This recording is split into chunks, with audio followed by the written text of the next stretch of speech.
Coach Cam and the professor back again for the final time this NFL regular season, giving you our picks of the week for week 18. If there was a week you chose not to play, it would probably like to bet. It would probably be this week right here. Varying degrees of the amount of effort that's going to be put into these games. You don't know who's going to start, how long they're going to play. So there's a lot of uncertainty. So this one took some digging. If I do say so myself, I'll be honest with you. This one took a lot of podcasts, a lot of hours, a lot of man hours. But I think I got a few. Don't know about you, but I think I got a few. Especially with games. Total game Games, script, yes, yeah. for sure. There's a couple that are like pretty clear to see. But props, at least we have incentives. Like the incentives, Yeah. it might be the way to go. So quick recap on week 17, 1-2 on game lines.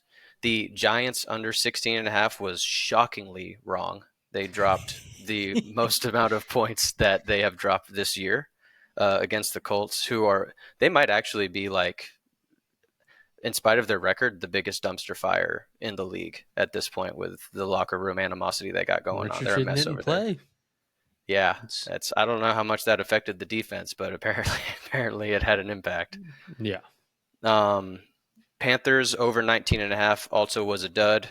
I made the play, and then the next day, Chuba Hubbard was on the IR. So if you are part of my insider group, you saw me switch it to under 20.5 that next day. But if you aren't in that group, which there's like three of us, uh, we all would have lost. Dolphins hit though, surprisingly, considering Tua didn't play, but Snoop played a good little game, played a good Yes, you ball did. game.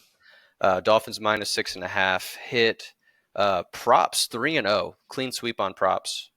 Bucky, Hawkinson, and Brock Bowers all hit on their overs, so clinical when it comes to props this time, which normally I feel like is your thing, but I don't know. I got it this time, I guess. And my Nothing's touchdown been hit. my thing this year. We've been a little hit and miss. My touchdown hit too, Foster Moreau. He literally got his like one throw. Now, and I said it last week. I was like, he's gonna get one play. It's gonna be in the end zone, and he just has to catch it. It was a He got his one 45-yard play. touchdown on a double It's like pass. on like a flea flicker, yeah. Whatever counts. He caught it. That was like a plus 375 or something like that, or 325. So solid work right there. How'd it go for you? 2-1 on both games and player props. Colts -7. We already know that one. They lost to the Giants. We were on the same page, man. Yeah. And I was also expecting Anthony Richardson to play. Then Falcons Commanders over. We saw how the game went. It was absolute pain, but the over hit, so Money was we made. we made money. And then Chargers -5. That one wasn't even a contest. That's the Thank one you I for wanted, yeah. and then I gave it to you. I wanted Bucky, but so And we kind of Bucky hit. Bucky hit. Yeah. Both of them absolutely smashed. So okay, if we both say the same one and like we verify like we both had this play, just take it because if we both are in sync, we generally, unless it's the Colts, we're generally Yeah, gonna yeah, get yeah. that one right. I say you got like a 70% chance there, which Unless would it's a win you money. team where their quarterback doesn't play, that we Yeah, don't know when we're making the original time of that the happened on making. three games. We had like key injuries that we didn't know about until the moment came, and it was too late. Yeah, because my random touchdown was Malik Washington, who obviously is on the Dolphins, Yeah. and I think they had one passing touchdown all game, and it was to Yes. Janu. Yeah, and then Snoop ran one in, I think. I don't I think that remember. was it I think because that they was only it. scored 20 points. Yeah, Snoop So, ran one in, and that was it. and then player props 2-1 as well. Jamar over 93.5. Patrick Surtain did not matter. He's like Surtain didn't follow him around, so and No. most of his yards were not when Surtain was on him. I said that too. They would scheme him, and they did. Or he just won his matchup when it wasn't Yeah, Surtain. Like I don't know why you single him ever. I don't care who the DB is. no. And then Saquon over 19.5 longest rush, absolute smashed. Pretty sure he had 3 runs of over 25 yards. Yep. So, yeah, he went crazy. And then Jaden Reed did not get over 2.5 rushing yards. He also, I'm fairly certain he only had 3 yards total in the game Yeah, with I one was catch about to for say three yards. he only caught one pass, Yeah, it was. He just has the tendency to just disappear occasionally. which is surprising because Watson didn't even play. Mm-mm. So I thought for sure he would be involved in the offense. I don't know. The Packers also didn't do anything until the very end of the game. True. Can you believe they almost won that game? Yeah, Like that was such a it was a beatdown for 3.5 quarters, and then all of a sudden there was just life, and they was it like 27-25? yeah. The Vikings do that all the time. They did it with the Bears earlier in the year when it was like they were up like 14 with like a minute to go, and then all of a sudden it was an OT. Yeah. So overall, not a bad weekend. Not a No, bad weekend. I I think think we we all made did money. we did fine. Yeah, we made money. So let's get into week 18, final time for the regular season. What's your first game line you got for us? First game line, it's a team that is playing not playing for anything versus a team that's also not playing for anything. Um, but the starters are playing for one team. So Seahawks -6.5 versus the Rams. Yeah, I like that. My first one, I'm going to take the Texans money line just straight up. I think they're like plus half or plus 1.5 or something. I'm just going to take the money line. The Texans are at least playing their guys for at least a half, I think. It's all they're going to need. Titans are going to play Mason Rudolph and Will Levis in the same football game. Outside of that, if they're doing that, I don't think the Titans like really want to win that bad. Like you're gonna go with a guy. You're not gonna like get first team reps with two different dudes and like if you really want the game, I don't think that's gonna happen. So I'll just take the Titans at. I'm gonna take the team that's over 500 at plus money. I feel like that's a good play. My next one, we're going to take a team that's also, they're in the playoffs already, but they're still like playing for seeding, all that. Chargers -4 versus the Raiders. It's Yep, good play. obviously, I think Harbaugh's going to have his boys playing the whole game no matter what, unless they're up big. Which, if they're up big, -4 hits. So You're Chargers you're at minus least four. gonna you're at least gonna get guys like Dobbins and Quentin Johnston's probably gonna play. The only maybe Ladd gets the day, depending on what happens the day before. Maybe Ladd, because he's banged up, but I Yeah, think there's enough firepower outside of him for them to beat the Raiders. I wouldn't Dobbins worry about also it. has incentives that he wants to Yes, he do does. so. I wrote that one down. I thought you were gonna play that one. I actually I I didn't have a was, but number. it wasn't on Prize Picks, so Yeah, there's not a I number didn't. yet, so I'll probably J.K. Dobbins. If it pops up on Prize Picks or anywhere else, take his over on rush yards. He's got incentive. He needs however many to get to 58, I believe. Unless it's like yeah 75 yards, don't take it. But if it's anywhere around that number, between smash it. 50 and 65. I would take it. Um, okay, so my second one, we're on the Yep. second one, right? All right, so yep, Bengals taking Bengals over 23.5 points. I can't wait to watch this game. By the way, I like watching Joe play. Like I just think Burrow is such a dog. 23.5 is only at -125. I think that's like kind of low, honestly. The last time they played the Steelers, they scored like 38. I know it's on the road, but there's so much incentive to win this game. I really feel like even if it's not an offensive explosion, 24 points for the Bengals has not been a lot this year. I feel like they can easily hit that. Oh, yeah, for sure. And obviously, I think we both here want the Bengals to make the playoffs. Yeah, Sadly, it's not going to happen. But yeah, they're gonna go out swinging. So I like yeah, that one. My next one is also something that I don't want to happen, but it's gonna happen. Bucks over 28.5 points. They're gonna score 29 against the Saints, yeah, and the Falcons are not going to go to the playoffs. But we're gonna make money on it. So yeah. the Can't be a Bucks are gonna fan. score. Bucks are gonna Can't score be a 29 fan. points. Yep.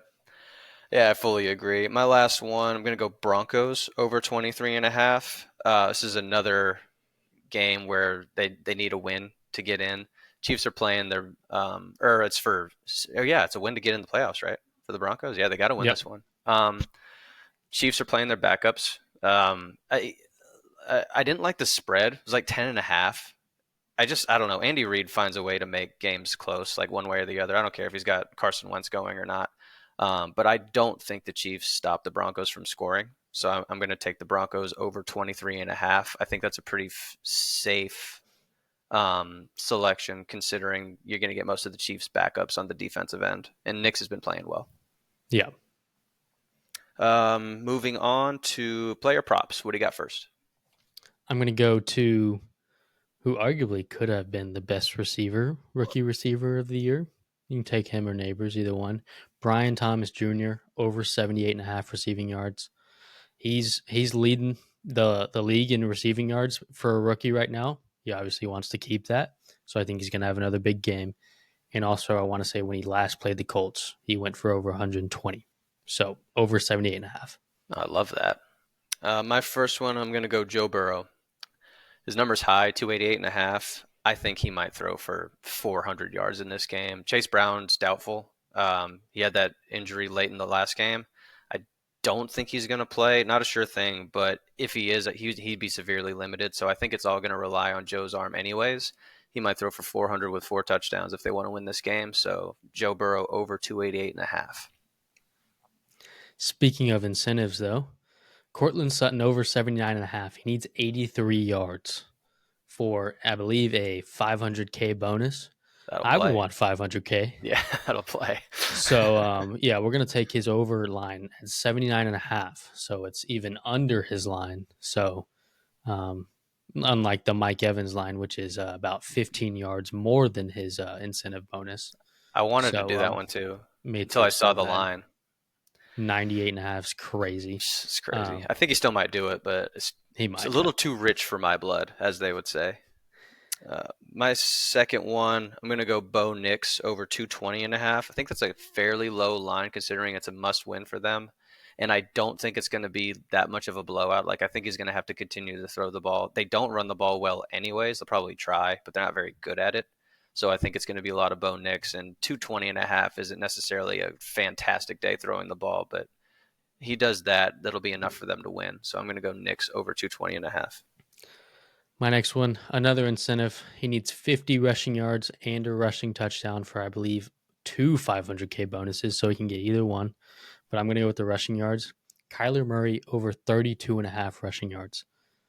I mean, shockingly, what is in our favor here as well, as long as with the incentive, his highest rushing total of the year is 83, and it was when he played the 49ers last time. I was about to say the 49ers actually struggle against mobile quarterbacks. So that's right up your alley. That's a perfect play. My last one, I'm going to go Sam Darnold over 275. This game is going to have 70 points scored in it. I'm a firm believer in that. I think it's going to be a shootout. Aaron Jones is probably going to play, but he's a little banged up, so I think it's going to be more Darnold throwing. He's got 3 amazing targets that he can go to, and the Lions have one person that can cover maybe one of them. And it's probably going to be a pass interference if he does cover them. I like Terrion, but he's a little handsy right now. He's got to Yeah, a little figure bit. that part out. But yeah, I think there's gonna be a lot of yards here, a lot of points. So Darnold over 275. Bonus Finally, two as go ahead. well. Neighbors and Bowers right now are battling for the rookie receptions record. Um, Neighbors has or Bowers has already broke Puka's record, and Neighbors is about 2 behind, and he's 4 behind Brock Bowers. So he wants to catch him. Both of their receptions lines are about 6.5. I don't know if Neighbors will get 4 more than Bowers. That's a tall Yeah, ask, but yeah, I mean, if he wants to do it, I bet. And Bowers probably wants to keep it and do everything he can to keep it. So both of them over 6.5, I think, is a pretty safe play. I like that. Another bonus one if you want. Tony Pollard, incentive based. He needs to get to is either 900 or 1100. I forgot where he was at for another bonus for him, and he needs less than 100 yards to get there. So that's another. There's a few of these that you could kind of go with, but Pollard's another one. Gino has one for passing yards, actually. So that would be another one to look at. And we Yards, it talked was about just Dobbins. super low. Yeah, we talked about Dobbins. Yeah, Gino, his line is in like the 220s, I want to say, but his yards are only at like 180 that he needs. So yeah, it's a major discrepancy. The one that I was looking at was completions. He needs to keep his completion percentage high. His completions was only about 23, and they throw the ball like 35 times a game. yeah. So he'll need to probably complete 28 to 29 of those to keep his completion percentage up. Okay. There you go. Yeah, you did all the digging on this one. All Mm-hmm. right. Okay. We do the work, Uh, so they don't have to. that's the motto. I get it. What all right, last one. What do you have for your touchdown? Going to the Colts mainly because Joe Flacco is playing, and for some reason Joe Flacco loves to throw the ball at this man. I mean, he's a solid player, I think. Alec Pierce, he's going to score a touchdown. It could be a deep threat. He also had like 7 targets last week from Joe Flacco. So, yeah, with the deep threat and with the volume of targets he got, I'll take Alec Pierce plus 290 for a touchdown. The Jaguars blow coverages constantly. So, and the deep guy is Pierce. So I actually love that play. I think that's got a high probability to it. Actually, what was the value on that? Plus 290. That might actually be perfect. Yeah, no, that's pretty good. No, I agree with you. Jaguars are really bad at blowing those deep ones. Mine, I'm gonna go with Josh Dobbs. He's plus 325. I think he's just gonna run around The and Pastronaut. have a good old time out there. He's got to put some stuff on tape. I mean, you saw what he came in the game last week and made plays. Like he had a rushing touchdown in that game. If it's plus 325 and like he's gonna take off and scramble. He's gonna have some. I have his rush yards over too. Whenever that pops out on Prize Picks, I'm gonna have the over on that too. But I just think he's gonna make some plays, and one of them involves him running into the end zone at some point. I don't know if they win the game, probably not, but he's gonna do that. I mean, yeah, their And game means absolutely nothing, so might as well he's just just run gonna, around, yeah, he's gonna have run some around fun. and make some stuff happen. I've gotten my last two though, so three in a row. That's a turkey in bowling, and I think we're gonna call it a turkey in betting as well. So I have that riding on the line. So I would go 3 for 3 on my touchdown props to end the season. I'd love that. I need to hit another one. I like yours. I think yours has a really good chance. Anything else before we go? No, I'll put out another anytime touchdown parlay on for NFL. We went 3 of 5 last week, and Bucky Irving was about a yard away 4 times. Dude, that was So brutal. we're this one might be a little odd because week 18 players sitting, all that kind of stuff, but for sure we're gonna put it out, and we're also definitely keep doing them for the playoffs because that's when you'll be able to actually do some deep dive into stuff. For sure. For sure. I'll have a post tomorrow for I'll probably do a play of the day for. There's a couple Saturday games. I'll do a play of the day for that, and I will have a play of the day for Sunday's games. Those will be on Instagram, HTL betting, HTL sports betting. Sorry. So take a look at those. I have a play for both days. Other than that, that is going to do it, folks. Last time for the regular season. Not sure what it's going to look like for the postseason. Maybe something similar. Maybe we switch the format a little bit. I don't know. We'll talk it over, but we'll figure out some good content for the postseason. So this will not be the last you see of us, obviously. The whole squad's going to be back on Wednesday for the Wednesday, back to preview of the Wednesdays. college football playoff semifinals. So we're going to preview those games. Other than that, thank you for watching, and we'll see you next time. Peace.